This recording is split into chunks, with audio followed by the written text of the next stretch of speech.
So I'm getting up there in my years. I've seen some things, including some great viral guitar moments of yesteryear. Today, we're rolling back the clock, checking out these old videos and seeing how they stand up. Now, the first viral guitar moment that I remember was Canon and D performed by Jerry C. I know this is gonna hit me in the nostalgia vein. Let's give it a watch.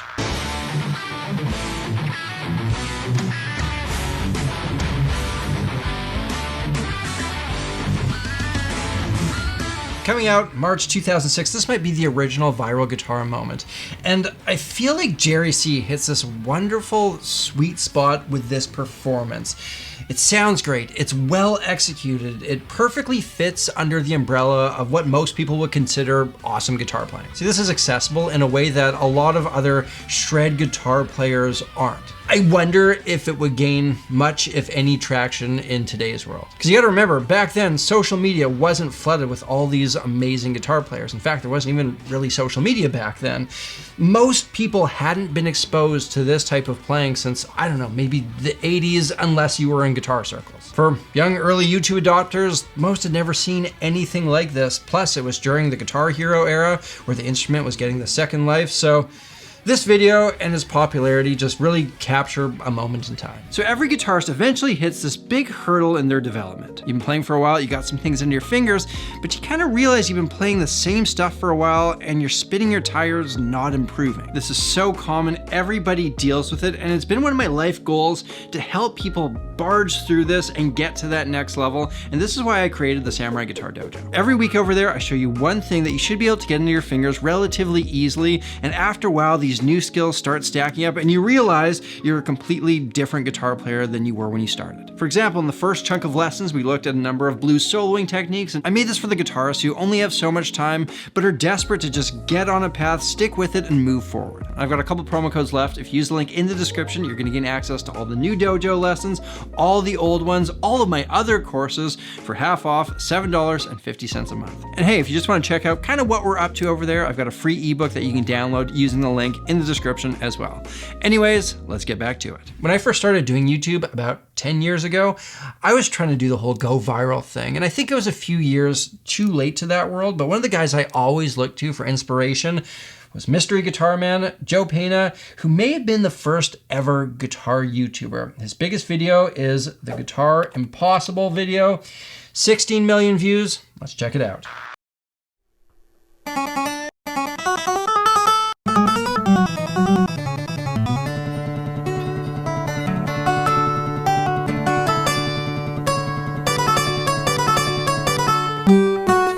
This just captures what made early YouTube great. It's not refined, it's a dude with an idea and a camera probably filming against a wall in his bedroom. And this was another one of those things, like none of us had ever seen anything like this before. It's amazing in 2009 when it came out. And you gotta remember, these early creators, they were so relatable. There was no big budgets, no massive followings. YouTube wasn't bought and owned by a huge entity. Guys like Joe Pena just had an awesome idea. They put it into the world. They weren't thinking about trying to appease an algorithm. After years of creators trying to one-up themselves and each other, we've all been exposed to so many incredible things that stuff that would have been amazing years ago doesn't even register now. And for me, this video, it's amazing for the time. In 2025, it's kind of whatever, but you gotta give it up for one of the originals. Next, we got Andy McKee's Drifting. If you remember this one, absolutely legendary.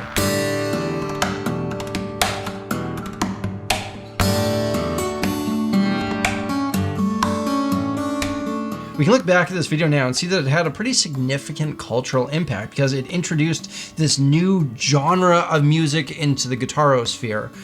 Whack, smack, acoustic, solo, guitar music. I don't know what it's actually called, but the kids love it. You see it all over social media. No one had ever seen anything like this before, so it makes sense why it has so many views. A guy hitting his guitar like that is quite the visual, but it also just sounds so good. Like the song itself is beautiful. It's so accessible. It's a recipe for virality. And I think since Andy and a couple other guys who did this style at the time really embraced YouTube early on, their music reached this new audience, and that's why we have all these young guys playing their acoustic guitars like this. Now, as far as my personal enjoyment of this goes, I don't particularly care for this style of playing. I find after my initial wow factor wears off, I just feel like I'd rather hear this stuff arranged and played by a full band. It's of course an incredible display of musicianship and technicality, but not for me. All right, here's a good one. 5 people, 1 guitar.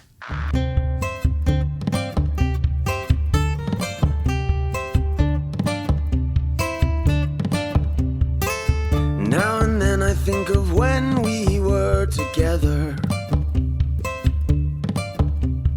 I just find this to be so good in every respect.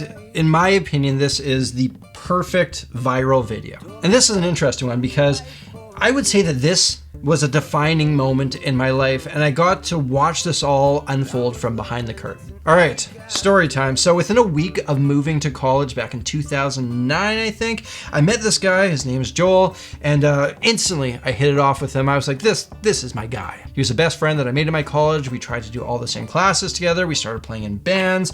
We were even roommates at one point. So Joel and I are playing around in the local ska scene. This other band recruits Joel to play drums for them, and this band is also doing these crazy YouTube covers. This band, of course, was Walk Off the Earth. So one morning I woke up from a text from Joel, and he's like, I'm on the front page of Reddit. I'm like, oh, that's cool. What did you post? And he's like, no, me and the band are on the front page of Reddit. And I'm like, whoa, because at this point I had never seen anyone ever have any semblance of success in the music industry. Like, this was a big deal. And at the time, I didn't realize it was a lot bigger than the deal that I actually thought it was. This video went mega viral.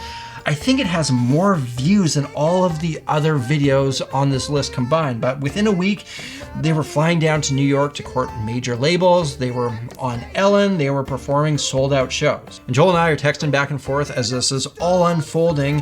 And it was insane to essentially see like this instant fame happen right in front of your eyes to your bro. Like, this was everything I had ever dreamed of in the music industry that was falling into Joel's lap in that very moment. He's on cloud 9, living the dream, and I'm sitting there in my shitty little basement apartment watching a news story on them on international news before I have to go to my class. And I'm proud of myself because throughout this, I was supportive, I was a good friend, but deep down, I was so jealous. Everything I ever wanted in my life was happening to my good friend, and I wished it was happening to me. And this is just an ugly emotion. It's a tough thing to go through life with, but I'd be lying if I said that it wasn't there. Now, the one thing that I really took from this was that suddenly, through them, the dream seemed real. And I thought to myself, I know these guys. They don't have anything that I don't have.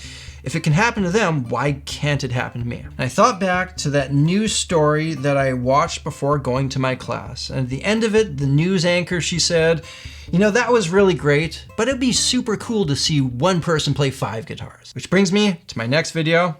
Let's give it a watch.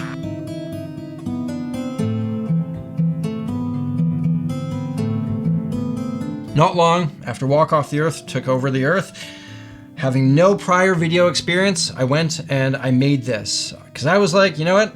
I can do it.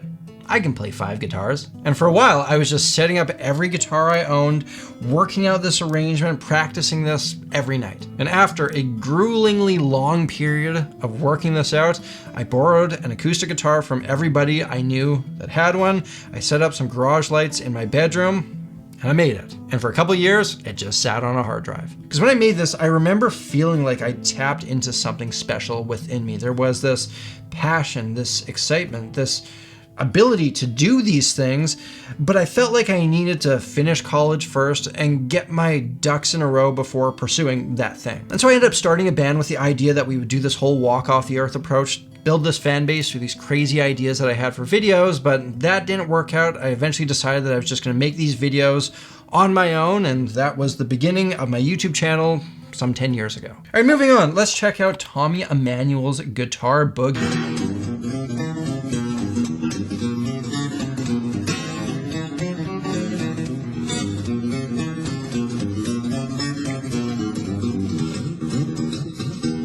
Terrible video quality, amazing guitar playing. This was the first big YouTube moment to happen to like a player. Because Tommy Emmanuel is a proper player. He's a career musician who has a lot of skills in a lot of areas. He's not doing a gimmick, he's not doing some clickbaity thing. He just plays guitar so well that it catches people's attention. But this video, it's interesting and it's a digestible performance. I like to think if this was put out today in better quality that it would still catch our attention. It's just that timelessly good playing. And last for today, we have Rob Scallon's Rain. Let's give it a watch.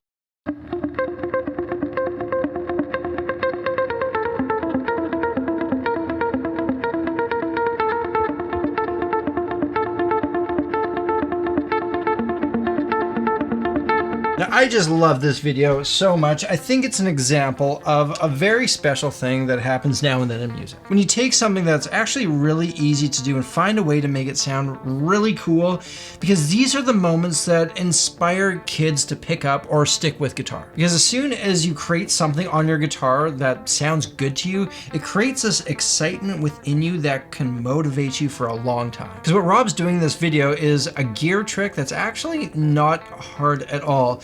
He once told me it was just a setting on a cheap Line 6 amp that he had. And so what I've done is set my delay pedal so that it echoes back on the dotted eighth note, which sounds like 1E and A. So if this is my musical beat here, 1, 2, 3, 4, and I divide my beat into 2, I will get 1 and 2 and.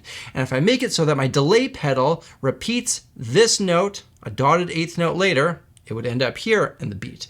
And then this note, if it's delayed a dotted eighth note later, it ends up here in the beat. And so now I filled up my entire musical beat, 1E and a, 2E and a, with only playing this and this note. So without the effect, I'm playing. And then when I add my delay in, I get this.